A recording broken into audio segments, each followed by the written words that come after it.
A girls' basketball team had to forfeit a game after 3 of their players were injured by a biologically born man, allegedly with facial hair. Let's just say playing a little aggressive. All right, so this is a real story. This is the conclusion of some of this craziness that's been happening with regards to women's sports. And I think this weird Overton window that's going to shut down really, really fast. We're going to go another direction because of stories like this. It's only going to keep happening, okay? Team forfeits after girls basketball player allegedly hurt in play with male who identifies as female. Okay, so let's look at this. So this is them hooping, all right? And there's now he clearly looks like a dude. And this girl just got completely thrown around. So this is in Massachusetts that this happened. Okay, let's look at the footage one more time.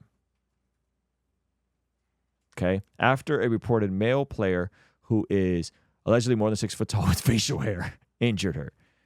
Okay, and apparently 3 different girls got injured in this game. Okay, now shout out to Ms. Gaines. She's been doing good work on this conversation. A man hitting a woman used to be called abuse. Now it's called brave. Oof. Biological men taller, faster. This is physically not fair, in my opinion.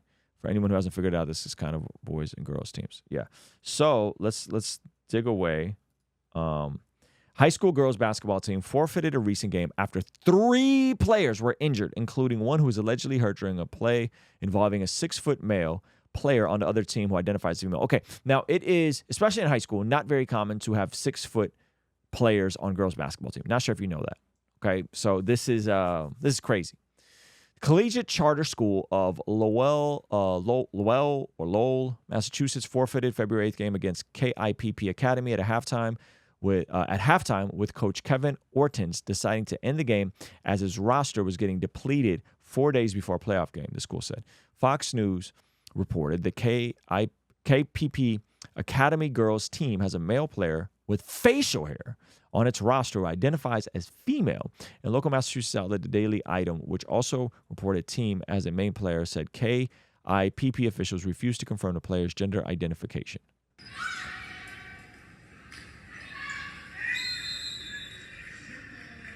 Now, I think what happened is that wasn't that bad of that didn't look like that bad of a fall.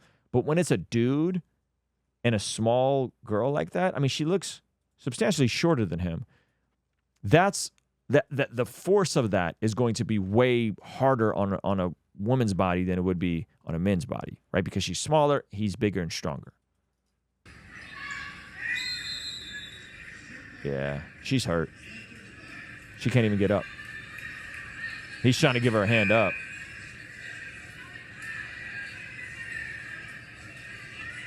Yeah, she's substantially smaller than him.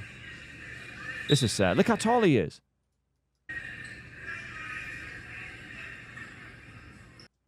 Sheesh, man. The player has received death threats that resulted in KIPP's Friday game against Lintec canceled, according to the Daily Team. Inside Lowell posted a video on YouTube of the play, which allegedly involved the KIP player in question wrestling for the basketball against a collegiate player who goes down to the ground in pain, holding her back and having trouble getting up. Kyle Pelkshire, collegiate athletic director, told the Daily Item the KIP player didn't have anything to do with the decision to forfeit. The 2 teams previously played on December 12th.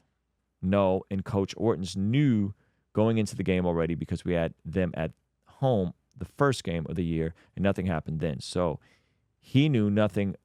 He knew going into the game. So they knew that they had a biologically born. Here's the thing. Like all this, like, yeah, do you live your truth? Be brave, right? Because this is what we're finding out in the demographics. The demographics we're finding out is that young Gen Zoomers are actually becoming way more conservative. Gen Z women are becoming way more liberal. So there's this drift happening, which is going to create all kinds of issues for birth rates. However, what's significant about this is that you might see women who are like, yeah, it's cool. He's living his truth. Let him play with us, right? Like they initially would be on that.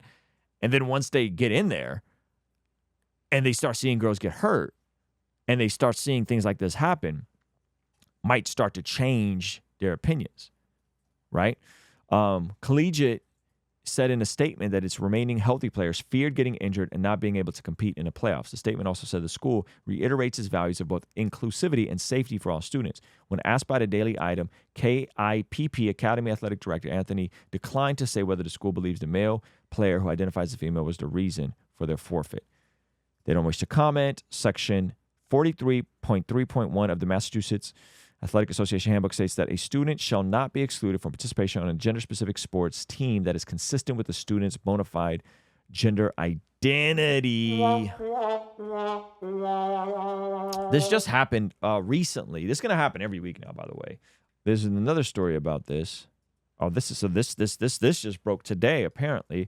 Let's see if this is probably going to be behind a paywall. But this is happening in volleyball as well. Right? There was a story of this happening in volleyball just recently. So I think this kind of stuff is going to unfortunately keep happening. Yeah, that was a year ago. Yeah, I think this kind of stuff is going to keep happening, unfortunately. And I think it's people are going to get hurt, man. People are going to get hurt, and that's not a good thing. I played basketball in high school. I was 5'11". I also played co-ed b-ball at a younger age, and it was fine in 6th grade. Can't imagine in high school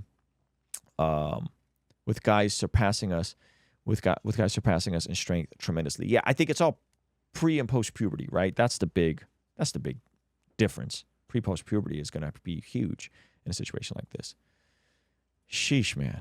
We see according to the Bible that prayer is extremely important in terms of us being transformed from the inside out when we get aligned with God's will. For the Christians watching this channel, I want you guys to implement these spiritual disciplines in your day-to-day life.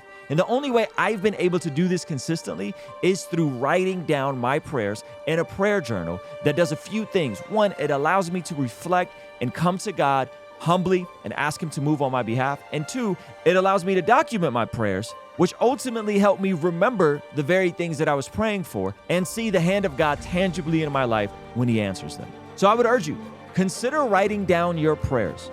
It could be in a blank notebook. It could even be on your phone. Or you could check out the one I personally designed and used from my own quiet time and spiritual discipline that I think will be a huge blessing. It's the exact structure and system that I've used for years to pray and be more consistent in my spiritual disciplines. You can pick yours up today by clicking the link in the pinned comment below.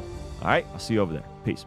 Hey, this is a segment from our daily after party stream. Consider partnering with us online for as little as $5 a month to get access to these daily after party streams completely unedited. You'll also get access to our podcast as they are streamed live into the community before anyone else gets to see them, get to interact with our guests, get access to our private Discord server, and a discount code for our store for as little as $5 a month. Ultimately, that will help towards helping us continue contextualizing the gospel using media and podcast here on YouTube. All right, I'll see you over there. Peace.